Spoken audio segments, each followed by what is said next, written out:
You don't survive the city by opening your door to strangers. But when the knock came at 2 in the afternoon, heavy enough to rattle the cheap hinges of her apartment, Tessa didn't have a choice. She looked through the peephole and saw a bespoke suit that cost more than her life insurance payout. He wasn't a cop. Cops slouch.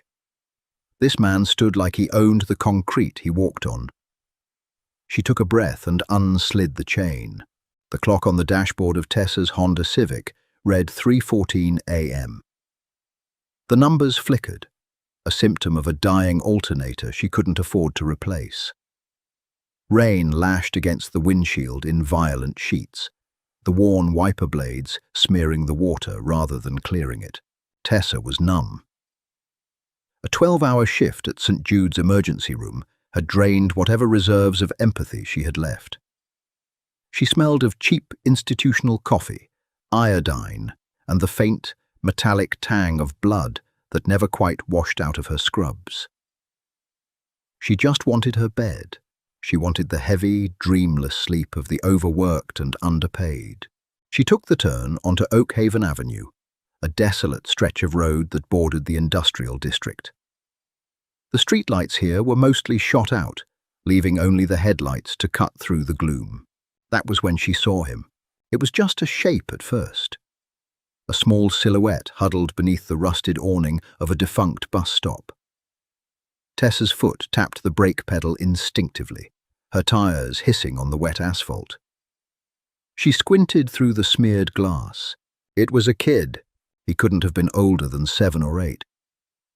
He was sitting on the wet concrete bench, knees pulled to his chest, wearing a dark blue jacket that was soaked through and plastered to his thin frame. Tessa cursed aloud. The sound was sharp in the quiet of the car. She told herself to keep driving. Call child services, call the cops, let someone else deal with it. She was off the clock, but she didn't press the gas. She looked at the boy in the rearview mirror as she rolled past, seeing the way his shoulders shook against the cold. Cops in this city took an hour to respond to a non-lethal call in this neighborhood. By then, the kid would be hypothermic. She threw the car into reverse. The transmission ground in protest. Tessa rolled the passenger window down an inch.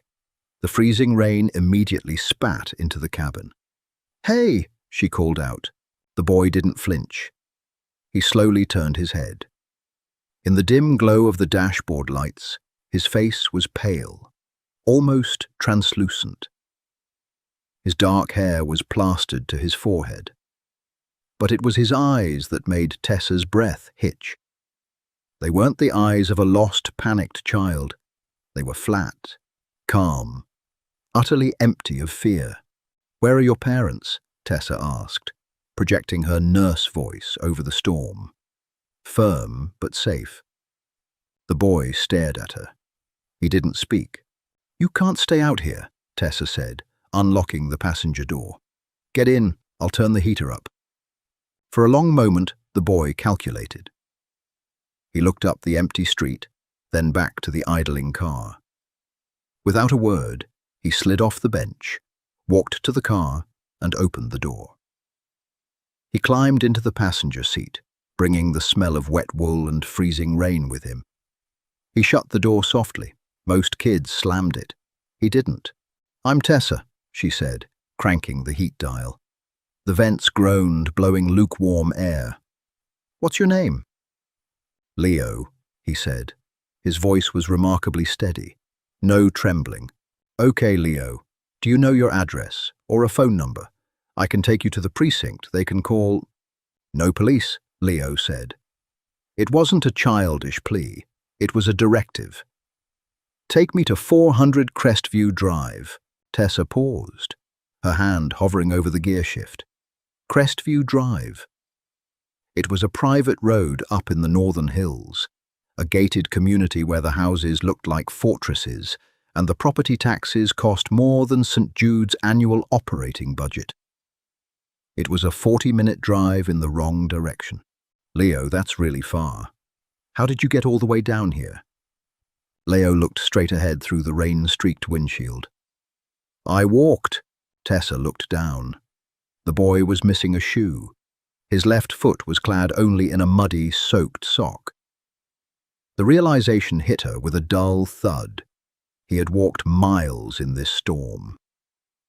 Something was deeply wrong. A custody dispute turned ugly.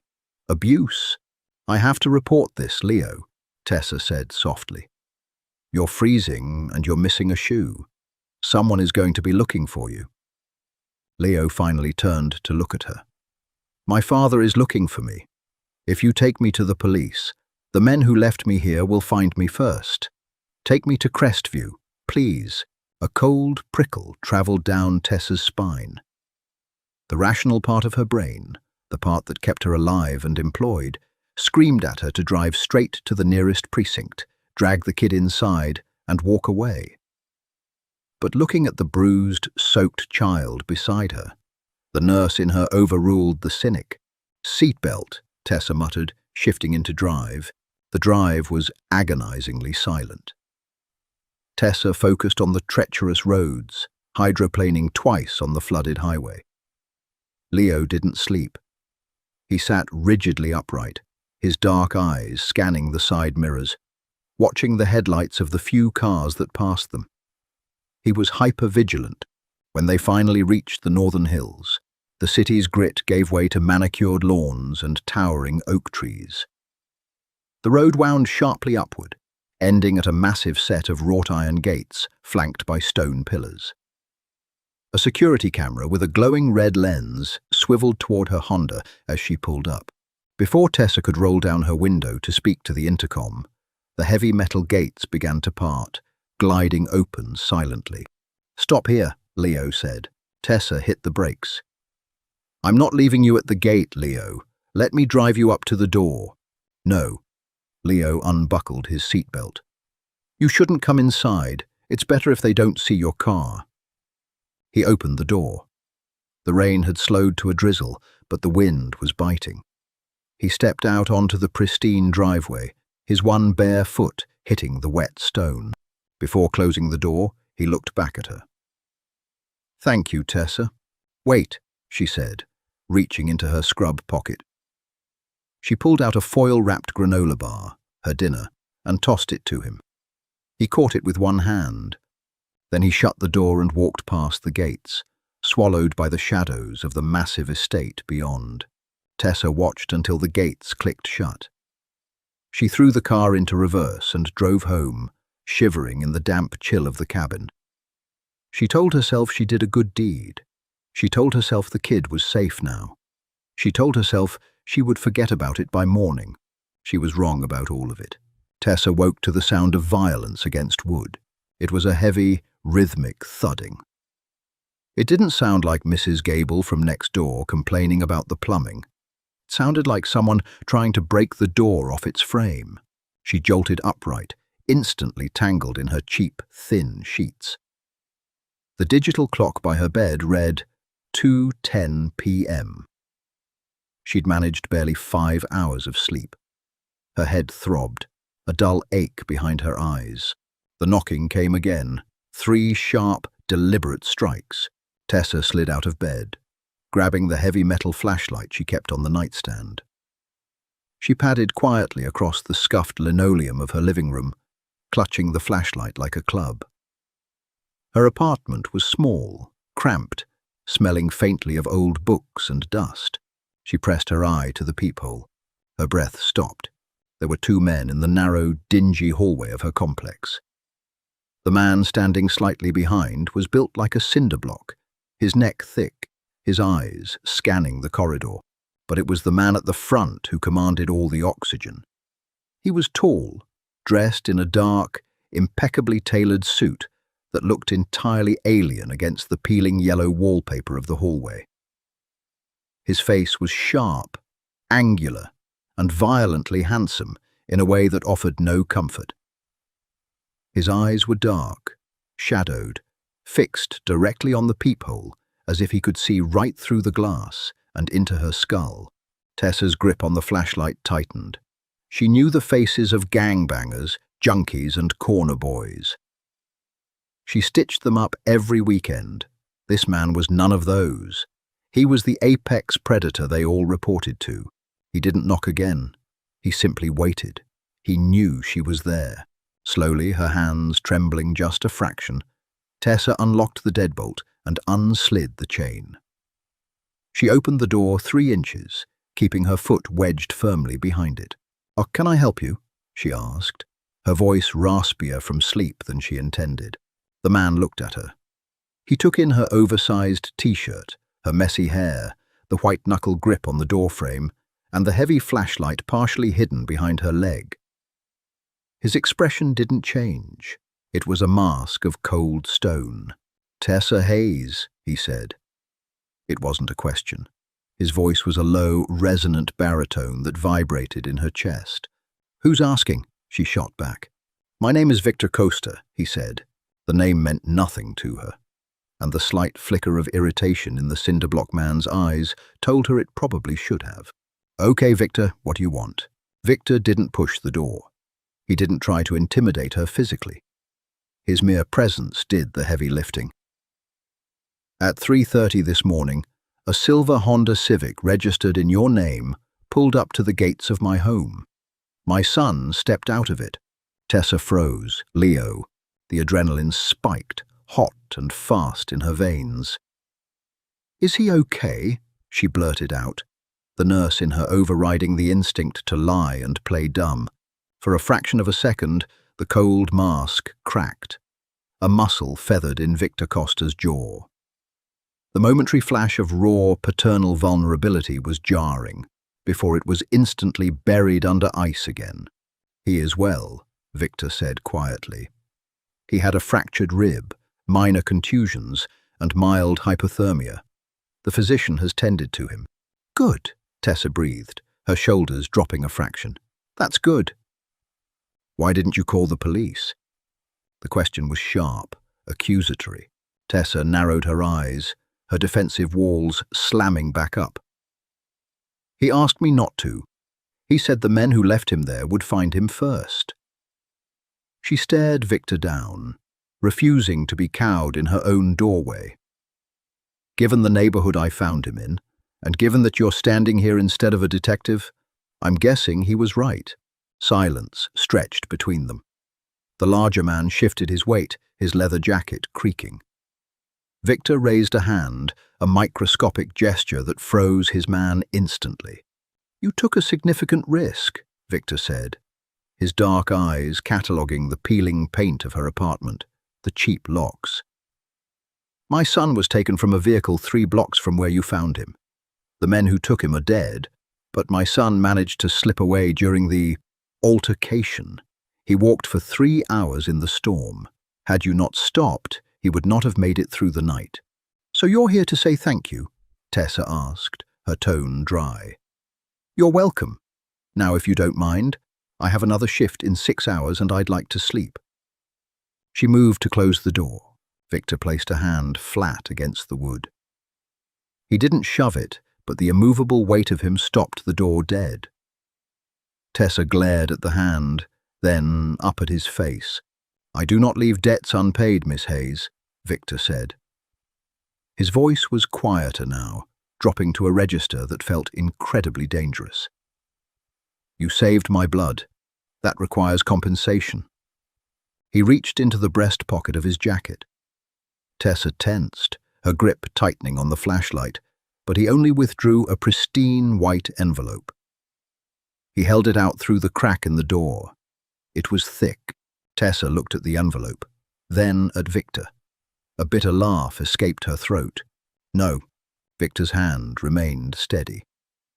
"It is a token of my gratitude.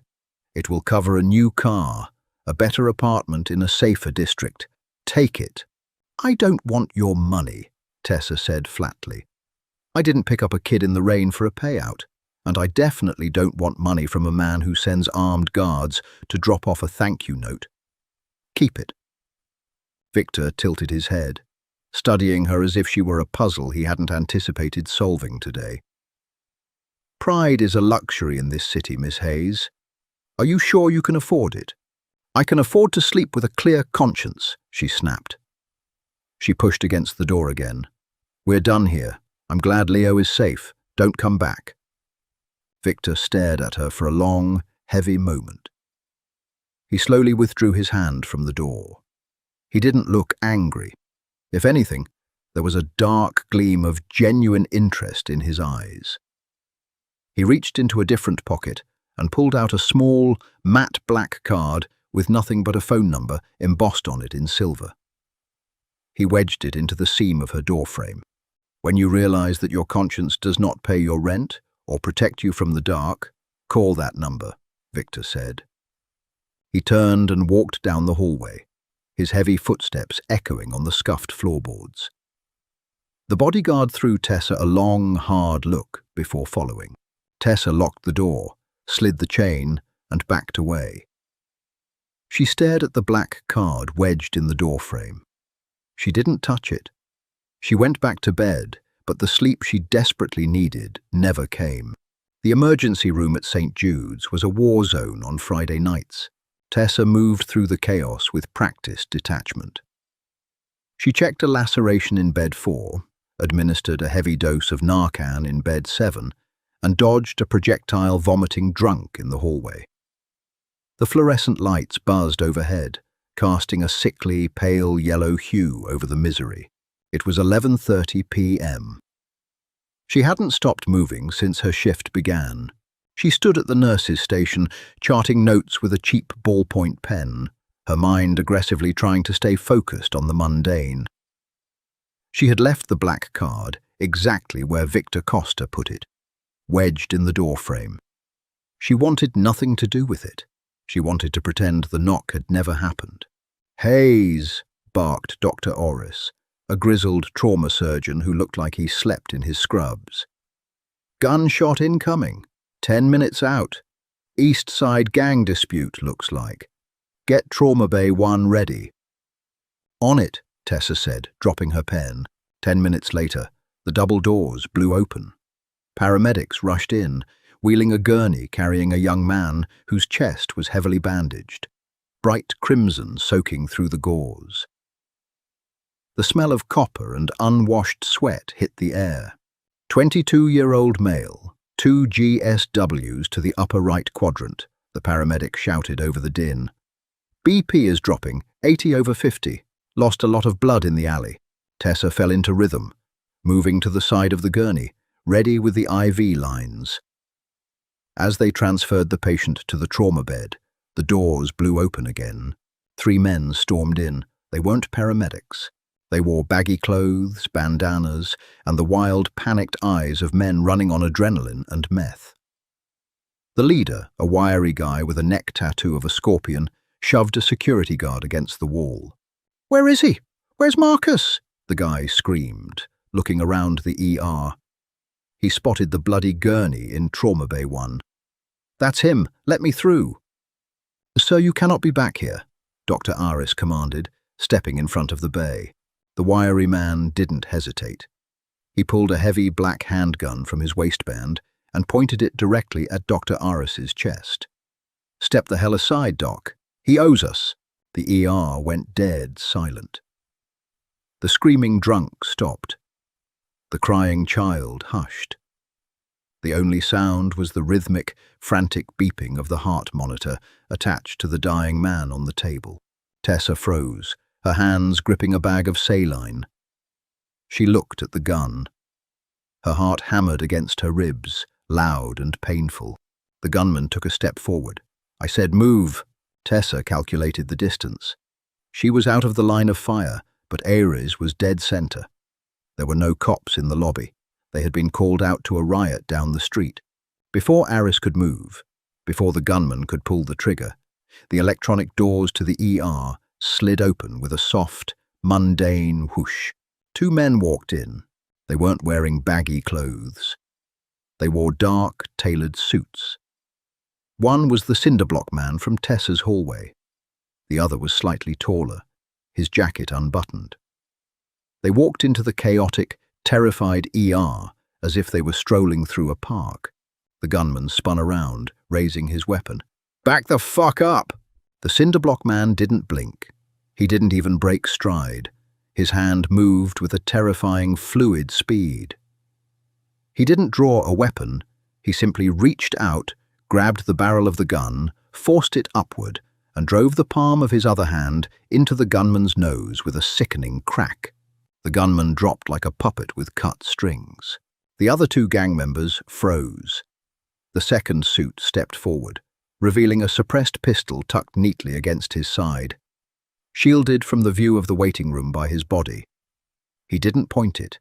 He just looked at the two young men. "Leave," the suit said quietly. The two gang members looked at their unconscious leader on the floor, bleeding onto the linoleum, then turned and sprinted out the doors.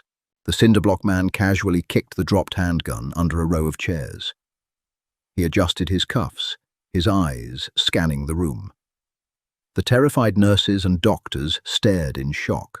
The man's eyes found Tessa. He didn't smile. He didn't nod. He just held her gaze for 2 seconds.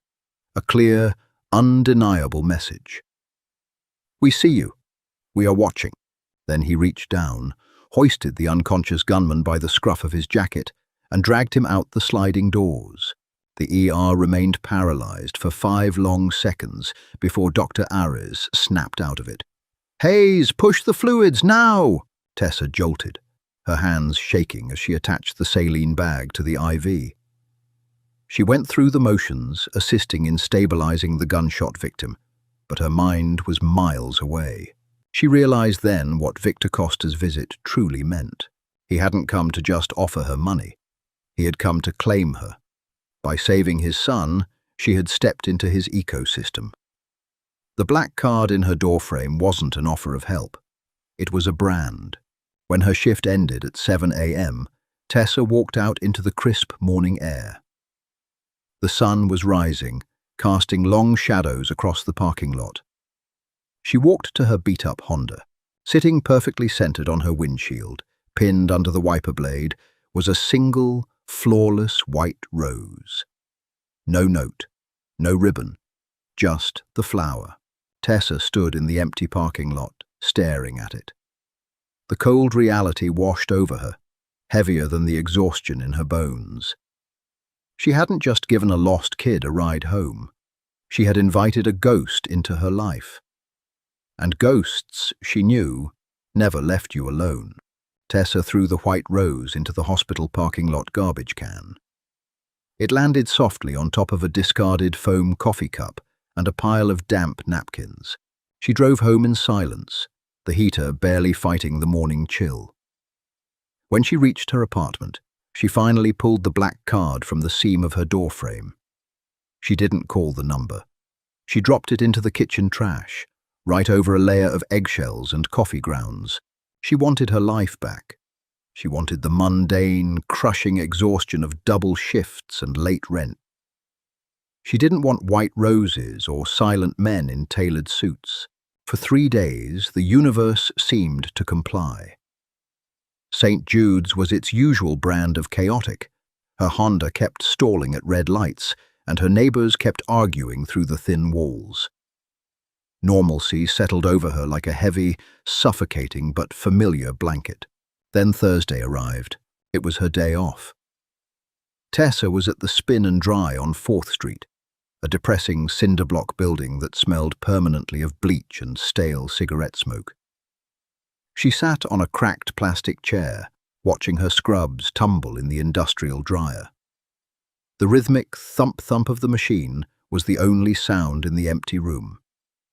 Outside, the sky was a bruised purple, threatening rain. The bell above the glass door chimed. 2 men walked in. Tessa didn't look up from the worn paperback she was reading, but her peripheral vision tracked them.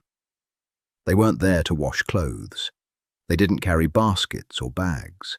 They wore heavy canvas jackets despite the muggy humidity, and their boots left wet, muddy tracks on the linoleum. They bypassed the front counter and walked straight down the aisle of machines, heading toward her. Tessa's pulse ticked up. She kept her eyes on her book, her thumb hovering over the page. Tessa Hayes? The voice was gravelly, thick with a smoker's rasp. Tessa finally looked up. The man speaking was thin, his face pock-marked and pale. His companion stood 2 paces back, blocking the aisle. The companion's hand rested casually inside his jacket pocket. "Who's asking?" Tessa said. Her voice was steady, but her grip on the paperback tightened until her knuckles turned white. "We just want to talk," the thin man said, stepping closer. "About a ride you gave a kid a few nights back, down on Oakhaven." The air in the laundromat suddenly felt too thin to breathe. Victor Costa had said the men who took his son were dead. He hadn't mentioned their friends. "I don't know what you're talking about," Tessa said, closing her book and standing up. "I'm a nurse. I take the bus." She grabbed the handle of her laundry cart, aiming to push past them. The thin man clamped a hand onto the wire rim of the cart, stopping it dead. "Don't play stupid, sweetheart. We got the plate numbers off a traffic cam. Silver Honda. We know you picked up the Costa boy. We just want to know what he told you before he got home." "He told me he liked the heater," Tessa lied, her heart hammering against her ribs. "Now let go of the cart." "The boss wants to hear it from you," the man said. He didn't smile. He reached out, his dirty fingers gripping Tessa's upper arm. His grip was absolute iron. "You're coming with us." Adrenaline, pure and sharp, flooded her veins. Tessa didn't scream. Screaming in this neighborhood only made people lock their doors tighter. Instead, she moved. With her free hand, she grabbed the heavy plastic bottle of industrial bleach resting on the folding table beside her. She swung it in a vicious, short arc, smashing the heavy bottom directly into the thin man's face. Cartilage crunched. The man bellowed, his hands flying to his ruined nose, releasing her arm. Tessa shoved the heavy metal laundry cart forward with all her weight. It slammed into the second man's knees, sending him stumbling backward into a row of washing machines. She didn't wait to watch them fall. She bolted. She scrambled over the folding tables, hitting the linoleum on the other side, and sprinted for the back exit. Behind her, she heard a shout, followed by the terrifying, unmistakable sound of a gunshot. The heavy glass of a dryer door shattered, showering the floor with sparks and shrapnel. Tessa hit the metal push bar of the fire exit, bursting into the alleyway. The humid air hit her lungs like a wet towel. She ran past overflowing dumpsters, her worn sneakers slipping on the slick, grease-stained pavement. She didn't look back until she hit the main avenue, blending instantly into a crowd of pedestrians waiting for a crosswalk. She kept walking, her head down, her chest heaving, until she was 4 blocks away. She ducked into the alcove of a closed bodega, her hands shaking so violently she could barely feel her fingers. She couldn't go to the police. If these men had access to traffic cams and knew Victor Costa's name, the precinct was compromised. She couldn't go back to her apartment. They probably already had her address. She was hunted, a civilian trapped in a war she didn't understand. Tessa reached into her jeans pocket. Her fingers brushed against a small, stiff piece of cardstock. She froze. She had thrown the card away. She remembered watching it fall into the trash over the eggshells. But 3 days ago, when taking the garbage out, she had seen it sitting there, pristine against the filth. In a moment of deeply buried, cynical pragmatism, she had plucked it out and shoved it into her back pocket. She pulled it out now. The matte black surface absorbed the weak streetlight. The silver numbers gleamed. Her pride screamed at her to throw it in the gutter. Her survival instinct told her to dial. Tessa walked to a corner payphone that had miraculously survived the city's vandalism. She dropped in a quarter and dialed the silver numbers. The line rang exactly once. "Speak." It wasn't Victor. It was a flat, professional voice. "This is Tessa Hayes," she said, her breath still catching in her throat. I'm calling the number." There was a 2-second pause. "Location: corner of 8th and Elm, by the closed bodega. Stay off the street, 3 minutes." The line went dead. Tessa hung up the receiver. She pressed her back against the brick wall of the alcove, pulling her jacket tight around herself. She watched the passing cars, jumping at every shadow, expecting the thin man with the ruined face to step around the corner holding a gun. Exactly 3 minutes later, a matte black SUV glided to the curb. It didn't brake hard, it just materialized out of traffic. The back door popped open. Tessa didn't hesitate. She climbed in, pulling the heavy door shut behind her. The interior smelled of expensive leather and faint aftershave. The windows were heavily tinted, blocking out the city completely. In the front passenger seat sat the cinderblock man from her hallway. He didn't turn around. "Drive, Arthur," a voice said from the darkness beside her. Tessa flinched, snapping her head to the left. Victor Costa sat in the adjacent leather seat. The partition between the front and back was raised. He wore a charcoal suit, no tie, his top button undone. In the dim, ambient light of the cabin, his face looked carved from granite. He was holding a crystal tumbler with an amber liquid, perfectly relaxed. "You're bleeding," Victor said. It wasn't an observation, it was an accusation. Tessa reached up and touched her cheek. Her fingers came away, wet. A shard of glass from the shattered dryer door must have grazed her when she ran. She hadn't even felt it.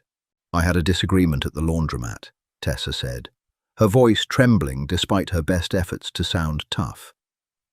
The adrenaline was crashing, leaving her hollow and freezing. Victor set his glass down in a holder. He reached across the console. Tessa stiffened, but he only pulled a clean, white linen handkerchief from his breast pocket. He held it out to her. She took it, pressing it to her cheek. "They had my license plate. 2 men. They asked what Leo told me. Navarro's men," Victor said softly. The name tasted like ash in his mouth. He looked at the blood blooming on the white linen in Tessa's hand. "Did they touch you?" One grabbed my arm. I broke his nose with a bleach bottle. For a fraction of a second, the corner of Victor's mouth twitched upward. It was gone before it truly formed, replaced by that terrifying cold stillness. "They shot at you?" "Yes." Victor leaned back against the leather. He didn't yell. He didn't issue furious orders into a phone. The silence that radiated from him was far worse than shouting. It was the silence of a man calculating the exact trajectory of a bullet he was about to fire. "Your apartment is no longer safe. Your hospital is no longer safe," Victor said. "They know you are a loose end. They will attempt to tie it." "So what do I do?" Tessa asked, the reality of her ruined life finally crashing down on her. "I have a job. I have a lease. I can't just vanish." "You already have," Victor replied smoothly. "Arthur has a team at your apartment. Your essential belongings are being packed. The hospital administration has been informed you are taking an indefinite leave of absence due to a family emergency." Tessa stared at him, outrage temporarily overriding her fear. "You did all that? When? I called you 10 minutes ago." "I did that 3 days ago," Victor corrected her, his dark eyes meeting hers. "When you threw my card in the trash, I knew it was only a matter of time before Navarro's dogs found your scent. You were too proud to accept my protection voluntarily. So I prepared for the moment you would have no choice. You stalked me. I secured an asset." "I'm not an asset," Tessa snapped, her volume rising in the enclosed cabin. "I'm a nurse. I was just trying to buy groceries and wash my scrubs. Now I'm getting shot at because of your war." Victor moved. It was blindingly fast. Before Tessa could register the shift, he was leaning across the center console, his face inches from hers. He didn't touch her, but the sheer physical presence of him pinned her to the seat. The scent of him, cedar, rain, and something inherently dangerous, wrapped around her. "You are breathing, Miss Hayes," Victor said, his voice a low, lethal whisper. "You are breathing in my car instead of bleeding out on a laundromat floor because of my war." You inserted yourself into this life the moment you opened your car door for my son. You belong to the current now. Stop fighting the undertow." Tessa held his gaze. She was terrified, but she refused to look away. "Where are we going?" Victor leaned back, the oppressive weight of him receding. He picked up his glass again. Home. The Crestview estate was a fortress disguised as a mansion. Tessa sat in a velvet wingback chair in the corner of a massive guest suite. The room was larger than her entire apartment. The bed was a sprawling king, draped in sheets with a thread count she couldn't fathom. The walls were lined with heavy oak bookshelves, and a fire crackled in a marble hearth. It was beautiful. It was luxurious. It was a cage. She had been here for 2 days. She hadn't seen the thin man from the laundromat. She hadn't seen the streets. She hadn't seen her own clothes. Arthur had provided her with a wardrobe of expensive, understated sweaters and slacks that fit her perfectly, which unsettled her deeply. Someone knocked on the heavy wooden door. It was a soft, tentative sound. "Come in," Tessa called out, pulling her knees to her chest. The door creaked open. Leo stood in the threshold. He wore grey sweatpants and a thick woolen sweater. The bruising on his face had faded to a sickly yellow, but he still walked with a slight stiffness on his left side. He held a silver tray with 2 porcelain mugs. "Maria said you didn't eat breakfast," the boy said quietly. "She made tea." Tessa's cynical armor instantly cracked. She stood up and walked over, taking the tray from him before it tipped. "Thanks, Leo. Come sit." They sat on the edge of the massive bed. The tea smelled like chamomile and honey. Leo blew on his mug, staring down at the swirling liquid.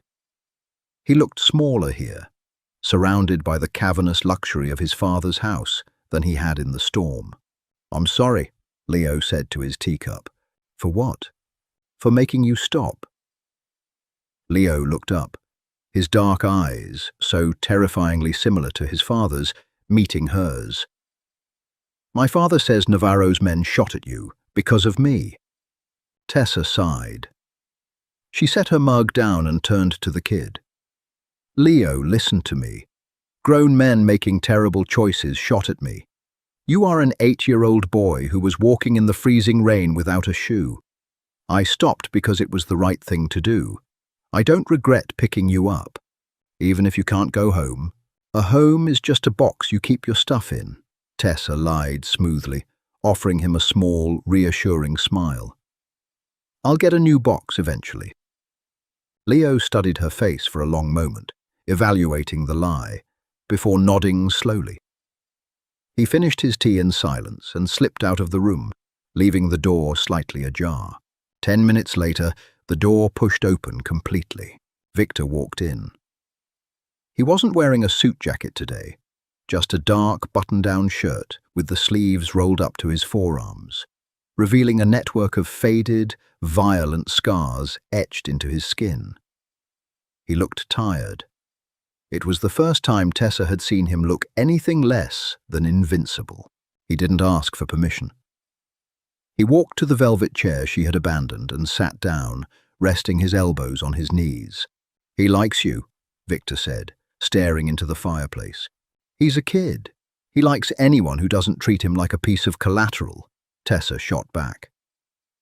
She stood by the bed, crossing her arms defensively. Victor slowly turned his head to look at her. "Do you think I view my son as collateral, Miss Hayes? I think you view everything as an asset or a liability," Tessa said flatly, "including me." Victor didn't deny it. He reached into his pocket and pulled out a sleek silver lighter. He flipped it open, lit it, and snapped it shut. A restless gesture. "The men at the laundromat are dead," Victor stated. His tone was conversational, as if commenting on the weather.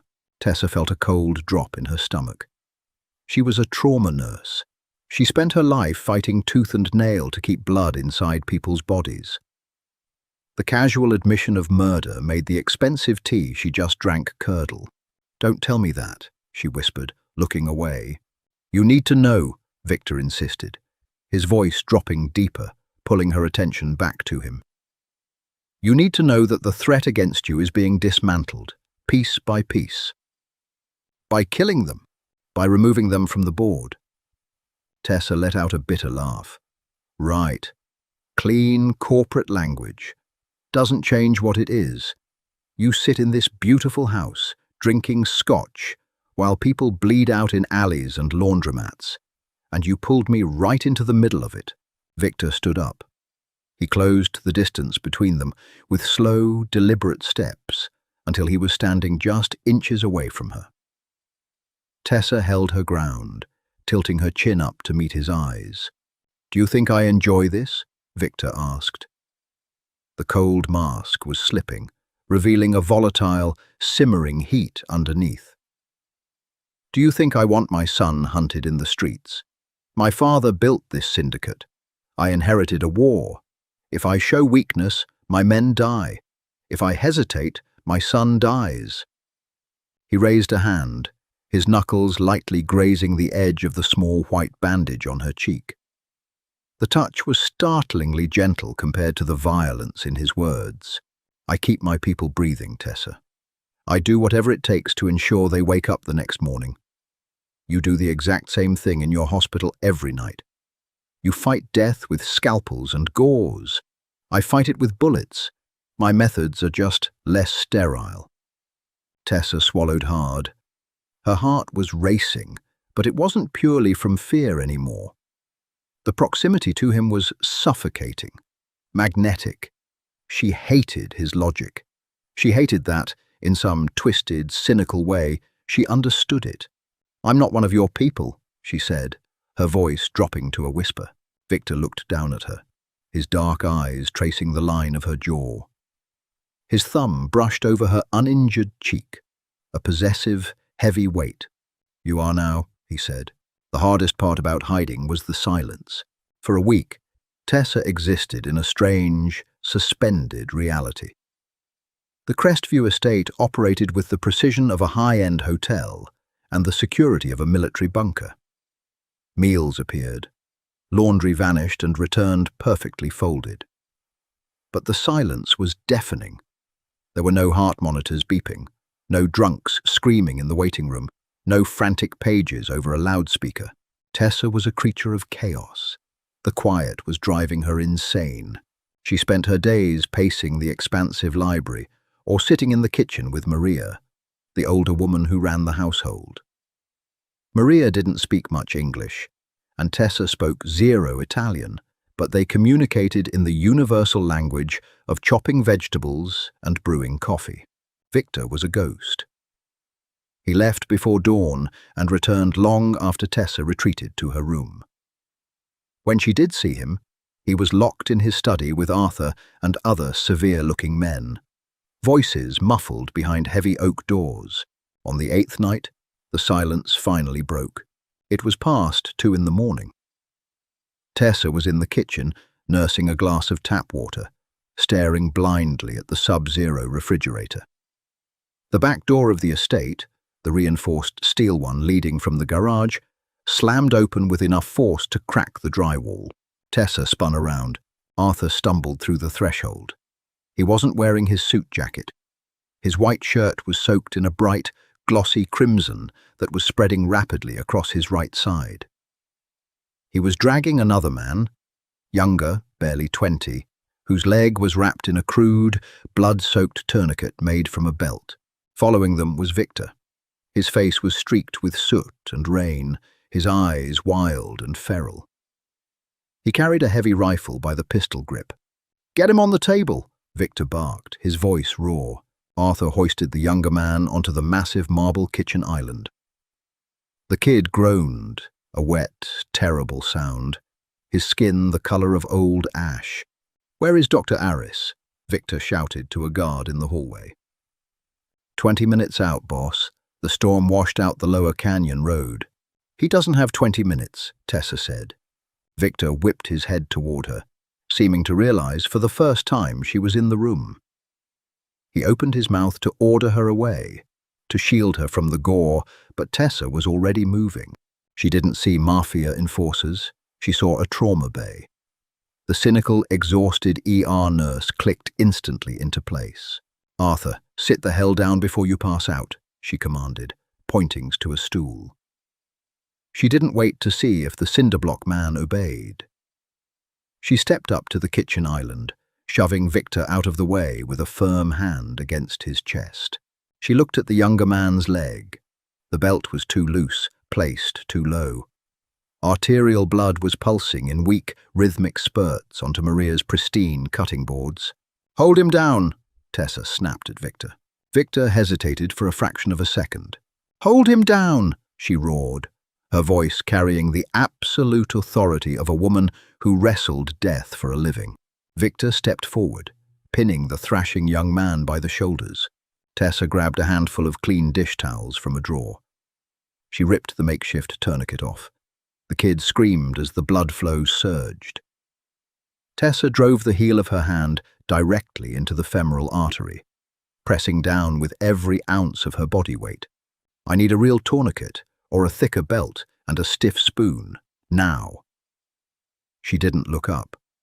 Her eyes were fixed on the wound, her arms locking to maintain the crushing pressure. A guard shoved a thick leather belt and a wooden cooking spoon onto the marble. Working with one hand while the other maintained pressure, Tessa looped the belt, fed the spoon through, and twisted. She torqued it until the leather bit viciously into the kid's thigh, twisting again until the bright red spurting slowed to a sluggish ooze. "Tape, something to tie this off," she grunted, her muscles burning.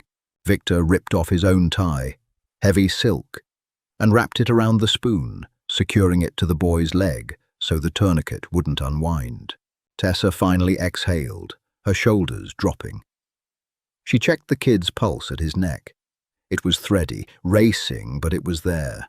"He needs fluids and a vascular surgeon, but he won't bleed out in the next 10 minutes, she said, her voice dropping back to its normal register. Her hands were coated in blood. She looked over at Arthur, who was slumped on a stool, clutching his ribs. She walked over to him, pulling his blood-soaked shirt open.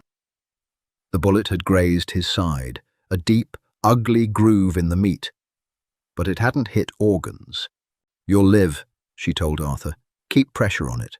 Arthur looked at her. The stoic, terrifying enforcer gave her a single, slow nod. A profound gesture of respect. Tessa turned to the sink, turning the faucet on with her elbow. She held her hands under the warm water, watching the blood swirl down the stainless steel drain. She felt a presence behind her. The ambient temperature in the kitchen seemed to spike. Victor stood at her shoulder. He was covered in grit and someone else's blood. The ferocious, cornered animal look was gone from his eyes, replaced by a heavy, burning intensity. He wasn't looking at the wounded men. He was looking at her. He reached past her, grabbing a clean towel from the counter, and slowly began to wipe the remaining blood from her forearms. His touch was firm, methodically cleaning her skin. "You didn't flinch," Victor said quietly, his voice a low rumble over the sound of the running water. "It's just plumbing," Tessa replied, though her heart was hammering a frantic rhythm against her ribs. "Pipes and pressure. I deal with it every night." "Not with men who bring the violence home with them." Victor tossed the ruined towel into the sink. He leaned in, his mouth inches from her ear. "You are magnificent in the blood, Tessa." It wasn't a compliment designed to flatter. It was an acknowledgement of her nature. He saw her, the grit, the cold pragmatism, the refusal to break. Tessa turned to face him. They were inches apart. The smell of copper, rain, and gunpowder hung thick in the air between them. For the first time since she stepped into his car, she didn't feel like a captive. She felt like an equal. "Just make sure your doctor gets here," she whispered, holding his gaze. "He's here," a voice called from the hallway. Dr. Aris jogged into the kitchen carrying 2 heavy trauma bags. He stopped dead in his tracks, staring at the mafia boss, the bleeding men, and his missing ER nurse standing at the sink. Hayes? Aris blinked, stunned. What the hell are you doing here? Tessa dried her hands. Picking up an extra shift, Doc. Patients prepped. Let's get to work. 3 days later, the war came to the front door. Navarro was losing territory, bleeding money and men. A cornered animal is the most dangerous kind, and Navarro had decided that if he couldn't win the war, he would simply cut off the head of the snake. It was a Tuesday afternoon. The sky was a brilliant, deceptive blue. Tessa was in the solarium, playing a brutal game of chess with Leo. The kid was a tactical genius, ruthlessly sacrificing his knights to corner her queen. You left your flank open again, Tessa, Leo said, his small hand hovering over his bishop. Before he could make the move, the heavy oak doors of the solarium burst open. Arthur stood in the frame. He held a suppressed submachine gun tight to his chest. His face was entirely devoid of colour. Safe room, now, Arthur barked. The estate's silent alarms hadn't even triggered yet. But Tessa didn't ask questions. She grabbed Leo by the back of his sweater, hauling him out of his chair. They sprinted down the long, sunlit corridor. Halfway down the hall, the front of the house exploded. The shockwave hit them like a physical wall. The massive reinforced glass windows of the corridor shattered inward, a tidal wave of jagged shrapnel. Arthur tackled them both, taking the brunt of the glass on his broad back. The deafening roar of the explosion was immediately followed by the terrifying, rhythmic pop of automatic gunfire. "Go!" Arthur roared, shoving Tessa and Leo toward the hidden door behind the library staircase. "Do not come out until Victor or I open the door." Tessa dragged Leo down the narrow concrete steps into the dark. Punching the keypad code Victor had forced her to memorize on her second day. The heavy steel door hissed shut, the locking mechanisms engaging with a series of final, heavy thuds. Inside, the safe room was small, lit by pale emergency lights. It smelled of stale air and cold iron. Banks of security monitors lined one wall, but all the exterior feeds were static. The cameras had been blown wide. Leo was trembling. He sat on the cot in the corner, pulling his knees to his chest, looking exactly as he had that night at the bus stop. Tessa sat next to him, wrapping an arm tightly around his shoulders. "Breathe, Leo. Your dad built this house. It's a fortress." "Fortresses fall," Leo whispered, his voice terrifyingly old. Above them, the muffled sounds of the siege bled through the concrete ceiling. It sounded like the world was tearing itself apart. Heavy thuds, the rapid chatter of assault rifles, the sickening crunches of close-quarters violence. Tessa watched the only working monitor, a feed of the main foyer. Through the grainy black-and-white feed, she watched the nightmare unfold. Smoke hung thick in the air. Bodies littered the expensive Persian rugs. Then Victor stepped into the frame. He was out of ammunition. He threw an empty pistol at the head of an advancing man, staggering him, then closed the distance with terrifying speed. Tessa watched, mesmerized and horrified, as Victor fought. It wasn't the stylized martial arts of a movie. It was ugly, brutal, and desperately efficient. He used elbows, knees, the heavy brass base of a shattered lamp. He fought like a man who had entirely abandoned his humanity to protect what was his. 2 more of Navarro's men poured through the ruined front doors. Victor dropped the man he was holding and spun, but he wasn't fast enough. A burst of gunfire lit up the camera feed. On the screen, Victor staggered backward. He hit the wall hard, smearing blood against the white plaster. He slid down, clutching his abdomen. Tessa stopped breathing. The 2 gunmen advanced slowly, raising their weapons to finish it. Before they could fire, Arthur stepped into the frame from the side hallway. He didn't shout. He just raised his weapon and eliminated both men in 2 precise, ruthless bursts. The foyer went still. Arthur ran to Victor, kneeling beside him. He pressed his radio headset. A moment later, the intercom in the safe room crackled. Arthur's voice, usually a flat monotone, was strained. "Tessa, the perimeter is secure, but the boss is hit. Bad. Dr. Aris was killed in the driveway. Tessa's blood ran cold. Aris was dead. Victor was bleeding out. Bring him to the medical bay," Tessa ordered, her voice slicing through the panic. She stood up, looking at Leo. "Stay here. Lock the door behind me. Do not open it for anyone but me or Arthur." Leo nodded, his eyes wide. Tessa hit the release button. The heavy door hissed open. She stepped out into the smoke-filled hallway.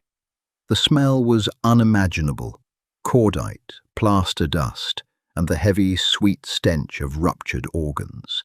She ran to the medical suite Victor had built in the east wing.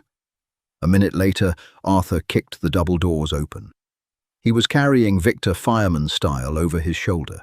Arthur dumped Victor onto the steel surgical table. Victor was ghost pale. His shirt was saturated in dark, arterial blood. He was conscious, but his eyes were unfocused, staring at the bright surgical lights overhead. "Where is it?" Tessa demanded, grabbing a pair of trauma shears and shredding his shirt open. "Lower left quadrant," Arthur said, panting heavily. "Exit wound in the back. Missed the spine, I think." Tessa assessed the damage. It was through and through, but it had torn something vital. The bleeding was profound. She didn't have an anesthesiologist. She didn't have a surgical team. She just had Arthur, a sterile tray, and her own 2 hands. "I have to clamp the bleeder," Tessa said, snapping on surgical gloves. She looked down at Victor. His breathing was shallow, his chest hitching. "Victor, look at me." His dark eyes slowly tracked to her face. "This is going to hurt," she said. "More than anything you've ever felt. Arthur, hold his shoulders down."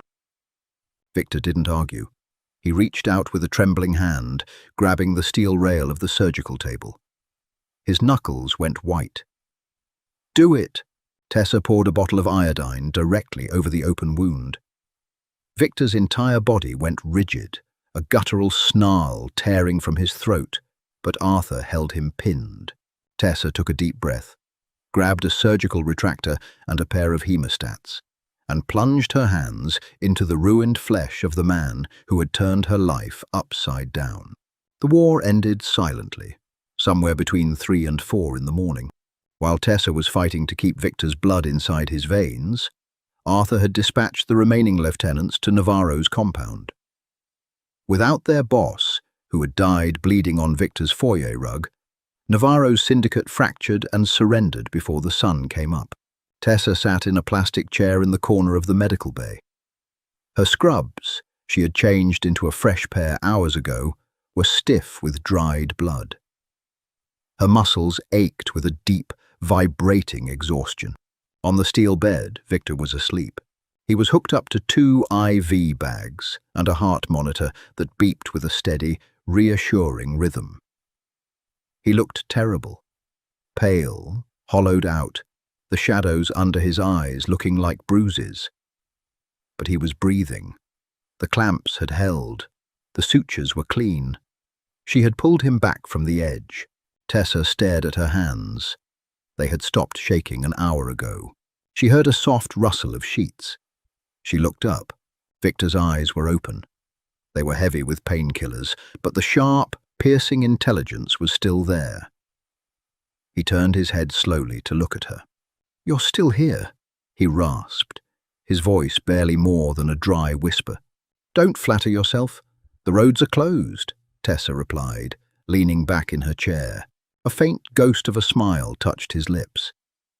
He winced as the movement pulled at his stitches. "Navarro? Dead," she said flatly. "Arthur handled it. The house is secure." Victor closed his eyes, letting out a long, shuddering breath. The tension that had defined his entire existence seemed to bleed out of him, leaving him hollow but undeniably alive. When he opened his eyes again, the cold mask was gone entirely.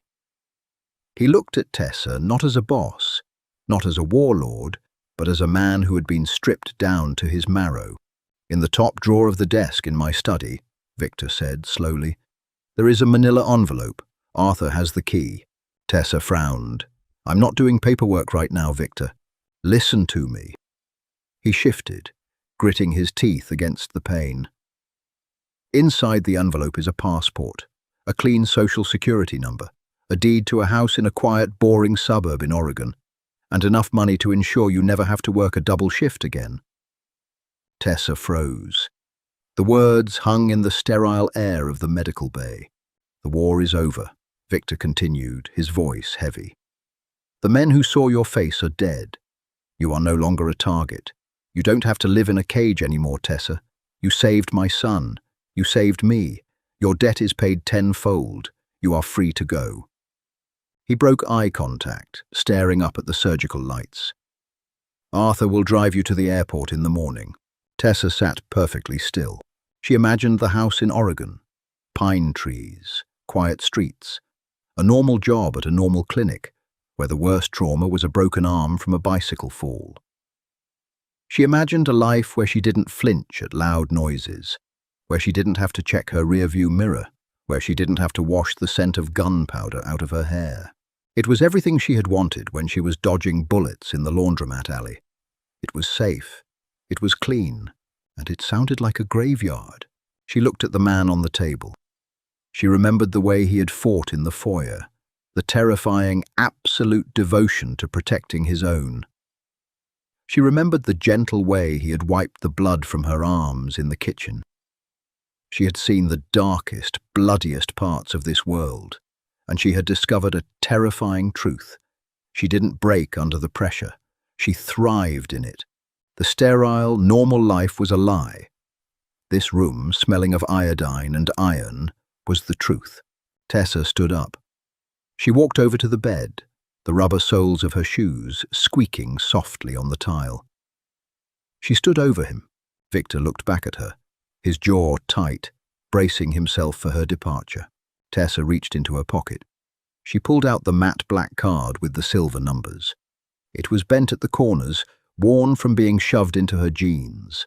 She held it up so he could see it. "Oregon rains too much," Tessa said. Victor's breath hitched. His dark eyes searched her face, looking for hesitation, for fear. He found neither. He only found a mirror of his own relentless, uncompromising resolve.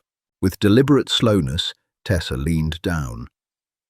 She didn't kiss him. She pressed her forehead against his, feeling the heat of his skin, the erratic, suddenly elevated beat of his pulse. "I'm staying," she whispered fiercely against his lips. "But if you ever try to send me away again, I'll unpick every stitch I just put in you. Do we understand each other?" Victor let out a sound that was half laugh, half groan of pain. His uninjured arm came up, his hand tangling in her hair, pulling her closer, anchoring her to him. The grip was possessive, desperate, and entirely absolute. "Understood," he breathed. Tessa closed her eyes, letting the undertow finally pull her under. She had given a lost stranger a ride home, and in doing so, she had found her own. Tessa's choice proved that the most dangerous thing in Victor Costa's world wasn't a rival cartel. It was the woman patching him up. She traded a quiet, exhausted life for a crown forged in blood and loyalty, becoming the unbreakable queen a fractured empire desperately needed. Do you think Tessa made the right choice, or did she just seal her own fate? Let us know in the comments below. If you loved this brutal, high-stakes romance, smash that like button, share it with your friends, and subscribe for more intense original stories.